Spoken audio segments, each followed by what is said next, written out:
अब सोचने का विषय है, विचारणीय विषय है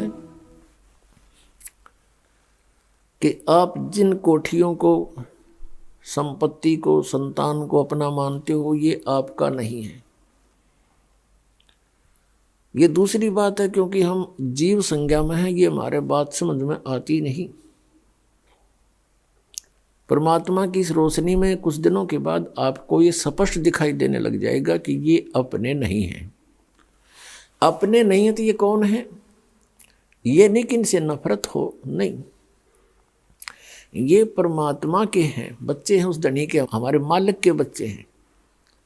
और मालिक के बच्चों से हमारा कैसा ट्रीटमेंट होता है, कैसा हम उसको ट्रीट करते हैं, कैसा व्यवहार करते हैं, उस मालिक के डर से हम उनको बहुत प्यार देने की चेष्टा करते हैं कि कहीं वो मालिक दुखी ना हो जाओ, उसके बच्चों को हम तंग कर दें। जैसे आप किसी भी नाते से जुड़े हैं, पति पत्नी, जेठ जेठानी, सास ससुर, ननंद, किसी भी नाते से आप जुड़े हो, तो ये ध्यान रखें कि ये आपके नहीं हैं। और ये नाते हमने यहाँ अपने एक समाज में जीने के लिए बनाने पड़े हैं, नहीं इनके बिना तो गदर माच जा। तो फिर ये याद रखिए कि ये अपने नहीं हैं। ठीक है, हम यहाँ आए हैं, इस स्थान की यह व्यवस्था है, लेकिन ये अपने नहीं हैं, ये भगवान के बच्चे हैं, मालिक के बच्चे हैं। अब जैसे सास बहू ने दुखी करे, वो पाप की भागन होती है, और फिर बहू सास ने दुखी करे, वो महा अपराधी होती है। क्योंकि सास की जो आशाएं होती हैं कि मेरी पुत्र वधू आएगी, मेरी सेवा करेगी, मैंने प्यार से बोला करेगी, तो वह हर प्रयत्न करती है अपने बच्चे के विवाह करने की, कि मेरा बच्चा ब्याह जा, बेटी आवेगी। और वो फिर उसके विपरीत कार्य होते हैं, उसकी आत्मा दुखती है। तो अब हम ये भी सोचना है कि ये अपने नहीं है। ये तो आप सोचो ना सोचो या फाइनल बात है, आप मानो या ना मानो, ये तो सही है कि ये आपके नहीं। हम मानने ना माने मृत्यु होगी, हमारे मानने से ना मानने से कोई फर्क नहीं पड़ेगा, वो है एज इट इज। तो इसी प्रकार ये बच्चे, ये संतान संपत्ति आपकी नहीं है। आपका ना यकीन होता है, आप नहीं, आपकी बुद्धि अभी तक वहां पहुंचती है, तो वो दूसरी बात है ऐसा ही। लेकिन ये नहीं कि इनसे बिना नाता तोड़ ले, विपरीत हो जाए, नहीं, इससे भी मालिक अक्षुब्ध होगा। ये उसके बच्चे हैं, इनके साथ बहुत अच्छा व्यवहार करना है, उस परम पिता के, उस मालिक, अपने धनी के बच्चे मानकर। अब जैसे दास ने देखा कि एक कोई फैक्ट्री का मालिक था, उसकी एक पुत्री थी, 8-9 वर्ष की होगी, उसके लिए एक नौकरानी रखी हुई थी उसने।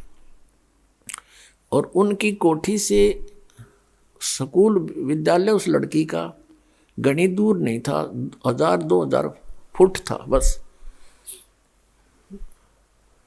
मतलब यहाँ से सड़क हो, इसे थोड़ा दूर लगा लो। तो उसके लिए कोई ऐसा व्हीकल भी नहीं लगाया उसने, वो पैदल चली जाती थी। वो नौकरानी गर्मियों के दिनों में उस मालिक की बेटी पर छाता रखती थी छोटा सा, और स्वयं धूप में चलती थी। उसको सुबह तो इतनी गर्मी नहीं होती थी, आते समय से वो ऐसे छाता करके लाती थी उसके ऊपर। और जो उस मालिक ने उसको पैसे देती थी, दिया जाता था महीने का खर्च, तो उसके भोजन का, पानी का, उसके कपड़ों का, जूतों का, पॉलिश का, वो सारा वो उन पैसों से ही वो उस बच्चे पर लगाती थी। और जिस दिन उसको नौकरी से निकाल दिया, उसने झांका नहीं उस मालिक की कोठी की ओर, ना उस बेटी की ओर, क्योंकि उसकी थी नहीं, उसका उसमें कोई मोह नहीं। उसको पता था कि मेरी नहीं है, लेकिन ये भी पता था ये मालिक की है, इसकी सेवा में कमी नहीं रहनी चाहिए। तो ऐसी पुण्यात्माओं, आपने अपने आप को ढालना पड़ेगा। यदि यहाँ जीना ठीक चाहते हो और सतलोक जाना चाहते हो, इस तरह आपके मन को इस सच्चाई से जोड़ना पड़ेगा। यह सत्य है, और हम सत्य मान रहे हैं असत्य को, क्योंकि हम बच्चे हैं, बालक हैं, बुद्धि हमारी बाल बुद्धि है। अब परमात्मा की रोशनी में, इस ज्ञान से हमारी बुद्धि उठेगी, और फिर हम ये चिंतित हो जाते हैं जैसे हम मर गए तो बच्चों का क्या होगा, अब मृत्यु तो पता नहीं कब किसकी हो जाए।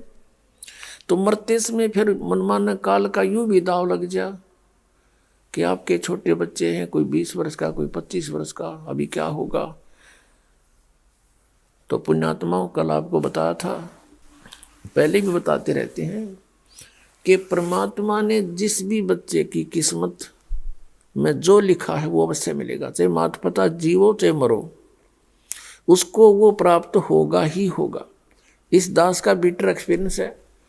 ऐसा देखा हमारे रिश्तेदारी में, एक छोटे छोटे बच्चों का पिता मर गया और वो रो रहा था मरते समय, हाय मेरा क्या, मेरे बच्चों का क्या होगा, मेरे बच्चों का क्या।